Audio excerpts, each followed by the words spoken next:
Hello बच्चों, हमारा history का चैप्टर सेकंड चल रहा है।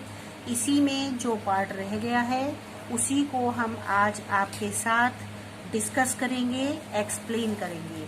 आपने इस चैप्टर को early humans, hunters and gatherers chapter को देखा था। इसमें आपको ये बताया गया था कि इंसान किस तरीके से हंटिंग करता है, गैदरिंग करता है। हंटिंग मीन्स शिकार करना, वो किस तरीके से शिकार करता है। इसके अलावा वो किस तरीके से जगह जगह से सामान को गैदर करता हुआ, चीजें इकट्ठा करता हुआ वो आगे बढ़ता चला जाता है। तो हमने इस चैप्टर में आपको ये चीजें बताई थी पहले वाले वीडियो में। इसके साथ साथ स्टूडेंट्स, आपने देखा था कि जो इंसान हुआ करता था वो हजारों मिलियंस ईयर्स पहले से ही इसी तरीके से हमारी अर्थ पर चला आ रहा है कि इंसान की स्टार्टिंग होती है। वो किस तरीके से अर्ली मैन से धीरे धीरे अपनी लाइफ स्टाइल को चेंज करता है। और ये जो प्रोसेस था हंटर और गैदरर्स का, ये बच्चों अफ्रीका से इसकी स्टार्टिंग दिखाई गई है। और ये ह्यूमन धीरे धीरे कॉन्टिनेंट से होकर के और ये चारों ओर फैलने लगा। और इन्होंने अपनी they modified natural condition to suit their requirements. जैसी इनकी ज़रूरतें होती थी वो उसके हिसाब से अपनी नेचुरल कंडीशंस को सूट जैसा उनको करता था वैसी वो उनको मॉडिफाई कर लेते थे, उनको चेंज कर लेते थे। ये हम सब इसमें अभी पढ़ चुके थे। इसके अलावा उनके जो टूल्स होते थे वो सिंपल होते थे, स्टोन के द्वारा बनाए जाते थे, बोन के द्वारा बनाए जाते थे। और जो पीरियड था ह्यूमन हिस्ट्री में वो 500,000 से लेकर के 4000 BCE तक का इसमें टाइम पीरियड जो था वो मेनली स्टोन टूल के नाम से जाना जाता था, जिसको स्टोन एज कहा जाता था। Stone age further divided in 4 groups. Stone age को आगे चल के बच्चों 4 पार्ट्स में डिवाइड कर दिया गया था। पैलियोलिथिक, मेसोलिथिक, नियोलिथिक और कैल्कोलिथिक। ये सारे हमने इसके एजेस जो थे इसमें पढ़ लिए थे। इसके बाद में फिर और आगे हम बढ़े तो हमने देखा कि स्टोन एज जो था वो उसमें इंसान ने धीरे धीरे लिखना भी सीख लिया था, उसको लिखना आ गया था और उसकी जो नॉलेज थी वो बढ़ने लगी थी। और आर्टिफैक्ट्स मतलब सबूत हमें जो मिले थे वो bones, tools, weapons, cave painting, pottery, इस तरीके से बहुत सारा मटेरियल था जिसके द्वारा आर्कियोलॉजिस्ट ने स्टडीड किया, इसको एनालाइज किया। उसके बाद में हमें ढेर सारे जो इंफॉर्मेशन थी वो मिलती चली गई। तो सबसे पहला बेटा हमने आपके साथ में जो स्टोन एज के बारे में बात की थी वो था हमारा ओल्ड स्टोन एज, जिसको कि बच्चों पैलियोलिथिक एज भी कहा जाता था, है ना। पैलियोस मीन्स बताया था मैंने आपको ओल्ड और लिथोस मीन्स बताया था स्टोन। तो दोनों को अगर हम मिला देते हैं तो ओल्ड स्टोन एज के रूप में ये हमारे सामने आया था। ठीक है, नाम से ही पता चल रहा है कि पुराना समय और स्टोन का टाइम वो इसमें था। अच्छा स्टूडेंट्स, ये भी आप देख चुके थे कि इनका कोई परमानेंट हाउस तो होम होता नहीं था। ये ग्रुप में इधर से उधर घूमते रहते थे लगातार।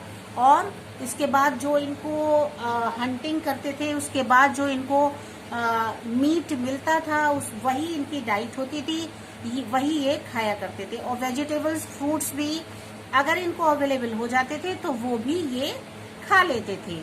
इसके साथ साथ पॉपुलेशन को इन्होंने धीरे धीरे समय के साथ साथ बढ़ते बढ़ते इन्होंने बहुत सारी चीजें अपने अंदर चेंजेस लाते चले गए। धीरे धीरे इनकी पॉपुलेशन भी बढ़ने लगी और हंटिंग जो था वो धीरे धीरे उनका चेंज होता चला गया। इसलिए they moved over great distances, वो बहुत दूरी पर भी जाने लगे, है ना, डिस्टेंस बनाने लगे। इसके अलावा बेटा इसमें जो इंसान का बिहेवियर था उसमें भी बहुत सारे चेंजेस देखने को मिले, बदलाव आते चले गए। इन्होंने नए फॉर्म में स्टोन्स को बनाना शुरू कर दिया, टूल्स को, जो कि इनके स्टोन और बोन्स के द्वारा बनाए जाते थे। और बहुत एक्सप्रेसिव बनाते थे, ब्यूटीफुल बनाते थे। केव पेंटिंग्स जो होती थी इनकी बहुत अच्छी होती थी, जो आज भी हमें पिक्चर्स में हम देख सकते हैं। आपकी इस बुक में भी केव पेंटिंग्स के पिक्चर हैं जो अभी हम आगे देखेंगे। इसके साथ साथ आपने इसमें देखा था कि पैलेलिथिक टाइम पीरियड में जो टूल्स बनते थे वो सिंपल और क्रूड स्टोन टूल्स होते थे, वेपन्स होते थे, जैसे कि एक्स हेड्स होता था, हैमर होता था, चॉपर्स बनाते थे।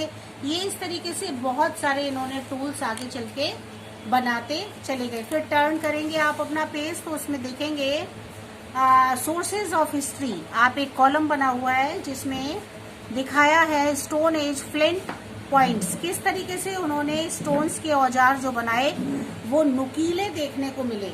उससे क्या हुआ था, जो उनके औजार होते थे, जो उनके वेपन होते थे वो शार्प बनते थे और उससे उन्हें शिकार करने में सुविधा मिलती थी।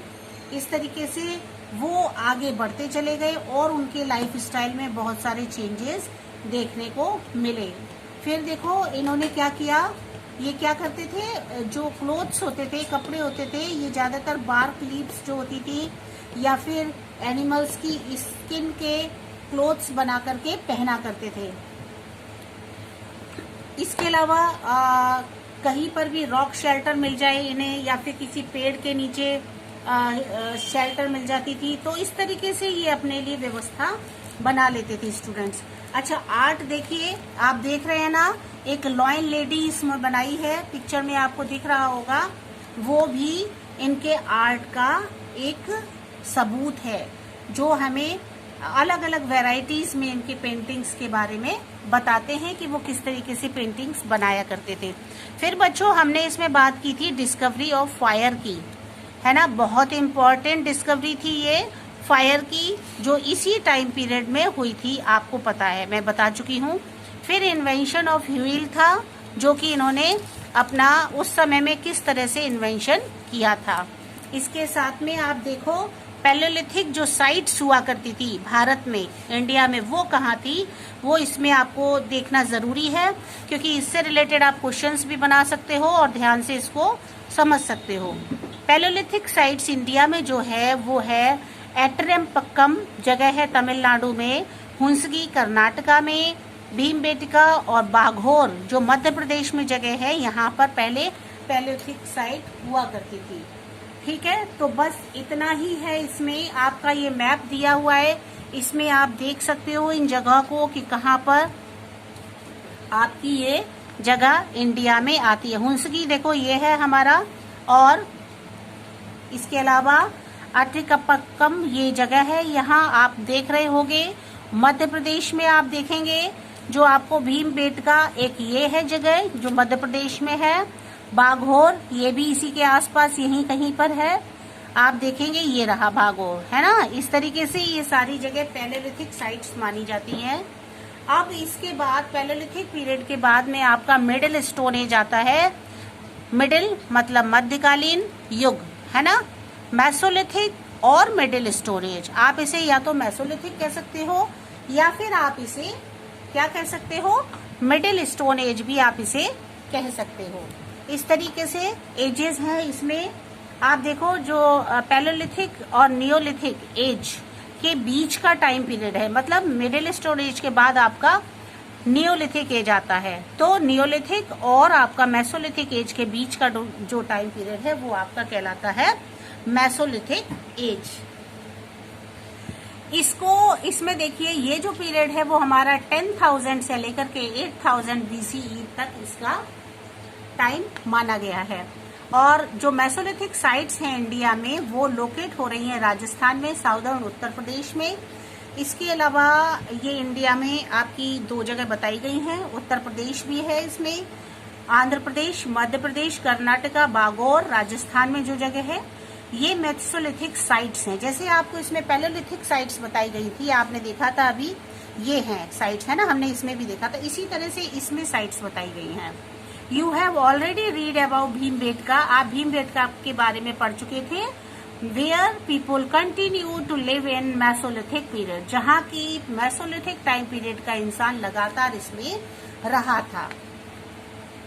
इसके अलावा देखो मेसोलिथिक पीपल जो हुआ करते थे वो ये भी जानते थे, उनकी जो हमें ये नॉलेज दी थी उन्होंने कि 3 सोर्सेज थी, उन सोर्सेज के द्वारा हमने मेसोलिथिक पीपल के बारे में जाना, जैसे कि tools, cave, rock paintings, burial sites. Burial sites आपको मैं बता चुकी थी, जब इंसान की मृत्यु हो जाती थी तो वो किस तरीके से अपने डेड बॉडीज को या डेड पर्सन को किस तरीके से वो दफनाते थे या फिर उसको रखते थे, उसको किस तरह सेव करते थे, ये वो ब्यूरल साइट्स कहलाती है। ठीक है, अब देखो आप देख रहे होगे इसमें दिखा रहे हैं नेक्स्ट जो है वो है हमारा चेंजिंग लाइफ स्टाइल। किस तरीके से उनकी लाइफ स्टाइल जो होती है वो चेंज हुई। तो आप देखो लाइफ स्टाइल उनकी बहुत सारी चेंज हो गई, जिसमें बहुत से अंतर देखने को मिले इस टाइम पीरियड में, मेसोलिथिक टाइम पीरियड में। एटमॉस्फेयर जो था वो स्टूडेंट्स वार्मर होने लगा, मतलब पहले से ज्यादा गर्म होने लगा, ड्राइड होने लगा, क्लाइमेटिक चेंजेस आने लगे, जिसमें कि फ्यूना और फ्लोरा, एनिमल लाइफ फ्लोरा कहा जाता है, फ्यूना को कहते हैं, और फ्लोरा को प्लांट लाइफ कहा जाता है। ये बेटा आप सब जानते हैं, है ना। तो जो एनिमल्स की लाइफ होती है वो फ्यूना कहलाती है, जो प्लांट्स की लाइफ होती है वो फ्लोरा कहलाती है। तो ये भी जो लाइफ थी ये भी चेंजेस होने लगे इसमें, मतलब और ज्यादा वेराइटीज इसमें आने लगी, और greater varieties of plants and animals now became available. इस समय तक आते आते प्लांट्स की और एनिमल्स की जो वेराइटी थी वो भी बेटा जो थी सामने आने लगी। So both hunting and gathering became easier. अब क्या होगा, जब आपको वैरायटी मिलेगी प्लांट्स की, एनिमल्स की, तो क्या होगा, इससे आपकी जो हंटिंग है मीन्स शिकार है, शिकार करने का जो आपका उद्देश्य है वो, और आपकी गैदरिंग दोनों में ही इजीनेस आ जाएगी, इजियर हो जाएगा। ठीक है, तो उनकी भी जो ये हंटिंग और गैदरिंग थी वो इजी हो गई थी। और इसके साथ साथ उन्होंने हंट करना, फिश, गैदर फूड, एक साथ फूड को इकट्ठा करना, ये सारी चीजें भी उन्होंने सीख ली थी। तो इस तरह से उनकी लाइफ स्टाइल जो थी वो चेंज होने लगी थी। और इंसान ने एक और इम्पोर्टेंट काम सीखा था जो कि बहुत ही ज्यादा उनके लिए बेनिफिशियल रहा, कि वो एनिमल को पालतू बनाना सीख गए थे। जानवरों को उन्होंने पालना सीख लिया था, इसके साथ साथ उन्होंने फसलों को उगाना सीख लिया था। ये 2 जो काम थे इनके बहुत इम्पोर्टेंट थे। एक तो इन्होंने एनिमल को टेम करना सीख लिया था और फसलों को उगाना सीख लिया था। ये 2 इनके टाइम पीरियड में बहुत इम्पोर्टेंट काम हुए थे। और इन्होंने क्या करते थे, ये बीज को जमीन में बो करके उसके द्वारा बरले और व्हीट को इन्होंने उगाया, मतलब उसको उन्होंने उनको फसल बनाना सीख लिया। और इस तरीके से उन्होंने फूड को अच्छे से पकाना भी सीखा।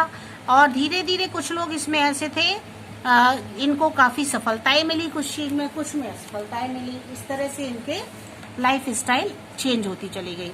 अच्छा, सबसे पहला एनिमल जो था स्टूडेंट्स, जो इन्होंने टेम्ड किया था, मतलब जिसको इन्होंने घरेलू या पालतू बनाया था, वो था डॉग।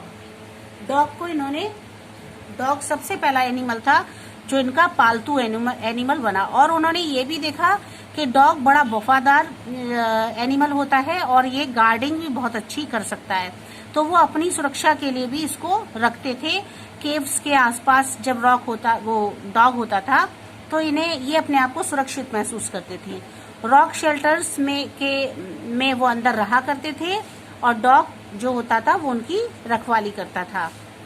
और फिर मेसोलिथिक टाइम पीरियड में जो है ज्यादातर कहाँ बने हुए थे, उत्तरांचल, उत्तर प्रदेश, बिहार, मध्य प्रदेश, आंध्र प्रदेश, राजस्थान।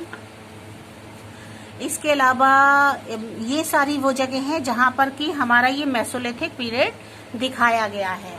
ठीक है, और देखो बच्चों इसमें ये भी दिखाया है कि उन्हें धीरे धीरे ऑर्नामेंट्स भी बनाने आ गए थे। उनको किस तरीके से ऑर्नामेंट्स बना सकते हैं, फूड तो उन्होंने अवेलेबल करना सीख ही लिया था और ये सारी चीजें उनके अंदर चेंजेस होने लगे। अच्छा, टूल्स और इम्प्लीमेंट्स इसमें अलग हैं, आपने पैलेलिथिक में पढ़े थे, वो दूसरी तरह के थे। अब आप इसमें देखो टूल्स किस तरीके से थे। टूल्स जो थे वो उन्होंने एक स्टार्टिंग में जो शुरू में उन्होंने एक लोहे का बहुत बड़ा सा उसका बनाया जिसमें वो फंसाते थे, और उसका हैंडल जो था वो किसका बनाते थे, वो वुड का बनाते थे। जिस तरीके से दो लार्ज हैंड एक्सेस, बहुत बड़े हाथ हैंडल वाली एक्स बनाते थे वो, और इसके साथ साथ वो उससे इसको कहा जाता था माइक्रोलिथ्स। और very small tools are main type of tools, और भी उन्होंने बहुत छोटे छोटे टूल्स भी बनाए जो कि बहुत इम्पोर्टेंस रखते थे उस समय के लिए, मेसोलिथिक साइट्स के लिए। और microliths had sharp edges and were typically less than 3 centimetre in size. जो छोटे छोटे इन्होंने जो बनाए थे, टूल्स बनाए थे, उसका साइज ज्यादा से ज्यादा 3 सेंटीमीटर ही देखा गया था। पता चलता है कि उन्होंने 3 सेंटीमीटर साइज तक के टूल्स बनाए थे।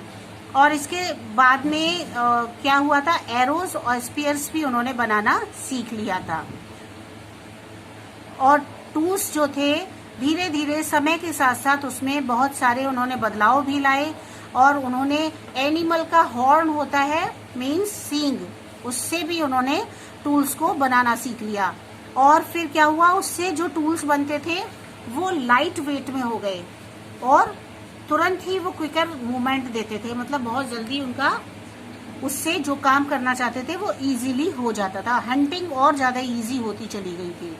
इसके साथ साथ बो, एरो मतलब धनुष बाण जिसको बोलते हैं, वो भी उन्होंने बनाना सीखा, जिससे क्या होता था, वो दूर, बहुत दूर अगर उनका एनिमल होता था तो उसके पास उन्हें भागना नहीं पड़ता था, वो वहीं से उस पर अटैक कर देते थे। हुक्स बनाए उन्होंने, बेट्स बनाए, इम्प्रूव फिशिंग, जिससे क्या करते थे, वो मछलियां पकड़ते थे हुक्स के द्वारा, है ना। अब देखिए और आगे जब हम बढ़ते हैं, देखिए आप इसमें पिक्चर्स देखिए, पिक्चर देख रहे हो आप कि ये कुछ पिक्चर हैं। देखो इसमें एनरिचमेंट एक्टिविटी में देखिए ये टूल्स बने हुए हैं, है ना। इनमें देखो ज्यादातर शार्पनेस आपको दिखाई देगी, है ना। ये देखो ये शार्प है ना। इस तरीके से बनाने लगे थे ये टूल्स, जिससे कि अगर वो शिकार करें तो वो बड़े आसानी से उसको शिकार कर सकते हैं और जो भी उनका एम है वो पूरा हो सके। तो इस तरह से आपने देखा। अब देखो इधर हम देखेंगे न्यू स्टोन एज, ये 3rd एज है ना। आप 4 एजेस के बारे में बात कर रहे हो। आपने सबसे पहले पैलेलिथिक एज पढ़ा, फिर आपने मेसोलिथिक एज पढ़ा, फिर आप अब पढ़ रहे हैं वो है न्यू स्टोन एज। इसको बेटा न्यूलिथिक एज के नाम से भी हम जानते हैं। अच्छा, इसको अगर आप न्यूलिथिक को अगर अलग अलग कर देते हो तो न्यू स्टोन एज ही निकल के आता है।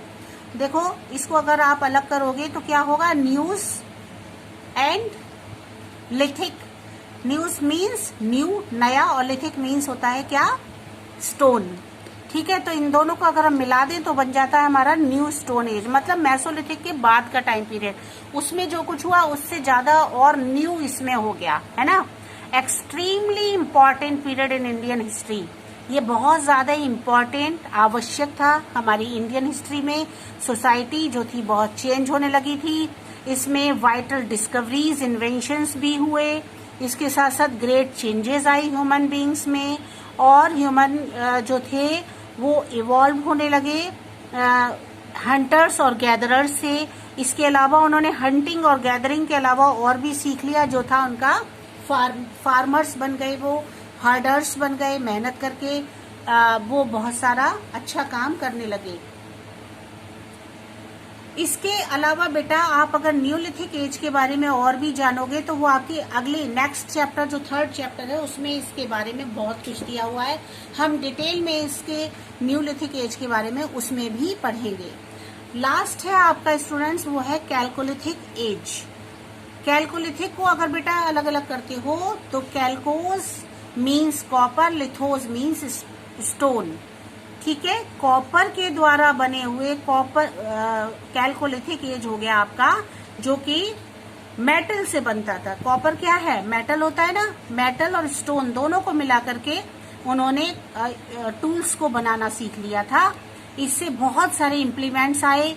स्टोन और कॉपर को दोनों को मिला करके जब उन्होंने अपने औजारों को बनाया तो ये एक उनके लिए नया इन्वेंशन था, और खेती करने लगे थे क्योंकि वो फार्मिंग करने लगे थे। आपने न्यूलिथिक एज में देखा था।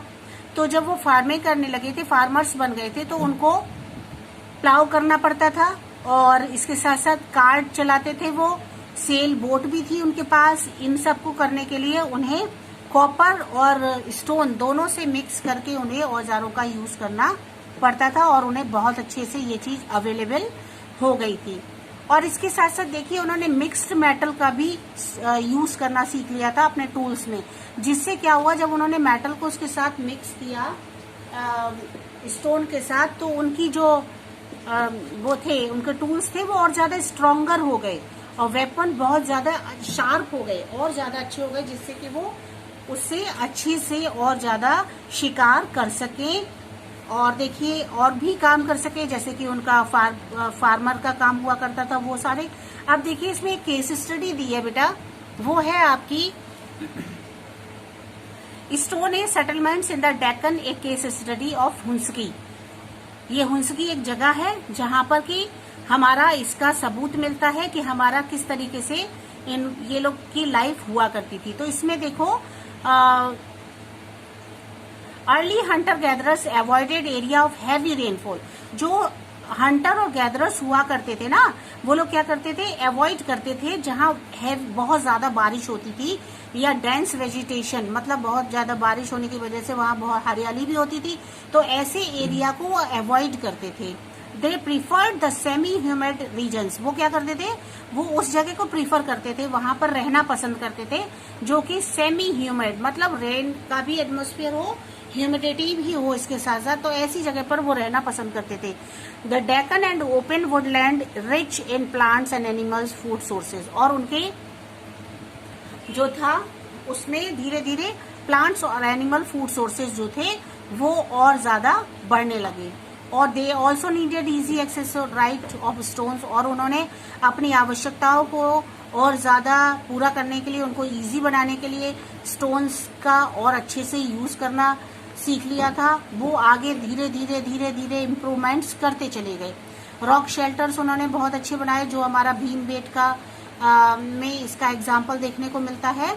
इसके साथ में आप आगे बढ़ोगे तो आप देखोगे oldest sites discovered in India. बहुत सारी हमारी पुरानी साइट्स हैं इंडिया में जो हुंसकी और बिचवाल वैलीज जो कर्नाटक में है, ये हमारे उसके बहुत अच्छे सबूत यहाँ पर मिलते हैं। स्टोन एज जो टूल्स हुआ करता था वो 1 मिलियन ईयर्स पहले यहाँ पर फाउंड हुआ था, मतलब यहाँ पर बना था, वो ये दोनों जगह हैं। ठीक है। हुंसकी appears to have been a place where early humans manufactured tool। हुंसकी बेटा वो जगह थी कर्नाटका में जहाँ पर कि लोगों ने टूल्स को मैन्युफैक्चर करना सीखा था। इसी तरह से इसमें भी बताया गया है कि किस तरीके से उन्होंने रॉ मटेरियल को उसको टूल किस तरह से और ज्यादा अच्छे बनाए, और उन्होंने रॉ मटेरियल का यूज करना सीख लिया। और वैरायटीज ऑफ प्लांट्स फूड्स को भी उन्होंने कद्र करना सीख ली। उससे उन्होंने ऑक्यूपेशन किए, बहुत सारे व्यवसाय भी करने लगे।